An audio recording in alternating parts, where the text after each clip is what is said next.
এগুলো জামাতের যে আদর্শিক বিষয় নিয়েছে যে প্রশ্ন তুলল, এই প্রশ্নটা কিন্তু আমি মনে করি জরুরি। হয়তো তাদের মধ্যে কোনো একটা হিসাব নিকাশের উল্টাপাল্টা হয়েছে, হিসাব নিকাশের গরমিল হয়েছে, সেটা নিয়ে আমার কোনো কথা নেই। কিন্তু কথাটা হলো যে মানে লজিকটা, যে শব্দগুলো, যে ব্যাখ্যাটা নাহিদ ইসলাম দিচ্ছে, সেই ব্যাখ্যাটাকে আপনি ইগনোর করবেন কিভাবে? এবং এই ব্যাখ্যাটা কারা দিচ্ছে?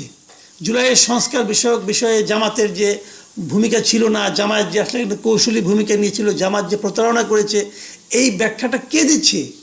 একসময় তাদের ঘনিষ্ঠ সহযোগী যে এনসিপি, তারাই দিচ্ছে। অনেকে বলে থাকেন তাহলে জামাতকে, এদেরকে জামাত, অনেকে বলেন জামাত নাকি মিত্র হিসাবে খুবই অবিশ্বস্ত, এটা অনেকে বলেন, আমি জানি না।